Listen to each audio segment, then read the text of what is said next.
Telangana assembly ఎన్నికల్లో BRS ఊహించని రీతిలో ఘోర పరాజయం పాలైన సంగతి తెలిసిందే.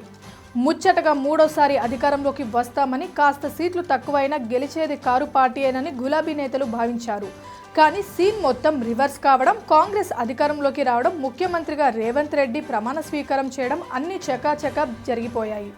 బీఆర్ఎస్ ఎలా ఓటమి పాలైంది, ఏ అంశాలు దెబ్బ కొట్టాయి, బీఆర్ఎస్ పై ప్రజలు ఎందుకింత ఆగ్రహంగా ఉన్నారు, కాంగ్రెస్కు కలిసొచ్చిన అంశాలేంటి? ఈ క్రమంలో మాజీ మంత్రి BRS working president KTR party ఓటమిపై ఆసక్తికర వ్యాఖ్యలు చేశారు.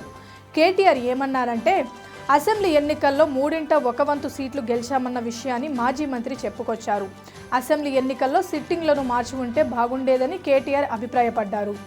అయితే రానున్న పార్లమెంటు ఎన్నికల్లో అలాంటి పొరపాట్లు జరగనివ్వమని బీఆర్ఎస్ కార్యకర్తలు ఆయన హామీ ఇచ్చారు. అంటే ఈ ఘోర పరాజయానికి కారణం సిట్టింగ్లను మార్చకపోవడమేనని పరోక్షంగా కేటీఆర్ చెప్పారన్నమాట. అంతేకాదు, బంధు పథకాలు కూడా పార్టీపై బాగా ప్రభావం చూపించాయని బీఆర్ఎస్ వర్కింగ్ ప్రెసిడెంట్ చెప్పుకొచ్చారు. జహీరాబాద్ లోక్సభ స్థానంపై బీఆర్ఎస్ నిర్వహించిన సన్నాహ సమావేశంలో కేటీఆర్ మాట్లాడుతూ ఈ వ్యాఖ్యలు చేశారు. ఈ సందర్భంగా ఎన్నికల్లో అనుసరించాల్సిన వ్యూహాలపై నేతలకు మాజీ మంత్రి దిశానిర్దేశం చేశారు.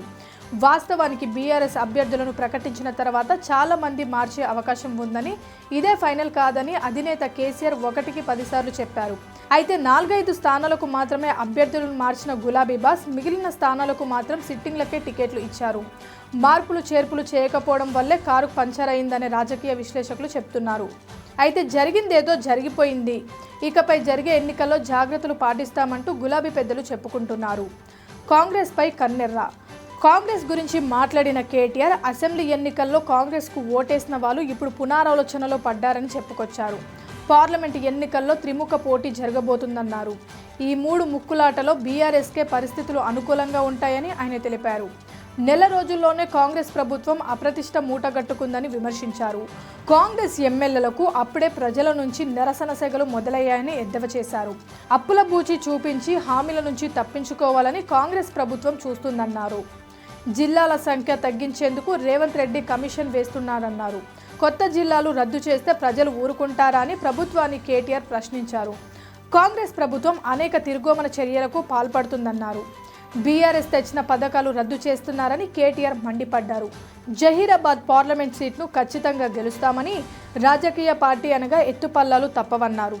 2009లో 10 అసెంబ్లీ సీట్లే గెలిచామని, కేవలం 6 నెలల్లోనే కేసీఆర్ దీక్షతో పరిస్థితి మారుతుందని కేటీఆర్ గుర్తు చేశారు. Please subscribe Pragna media. Please like, share, subscribe to Pragna Media. Pragna Media, please do like, share and subscribe. Please subscribe to Pragna Media. Please like, share and comment if you like the video. Pragna Media.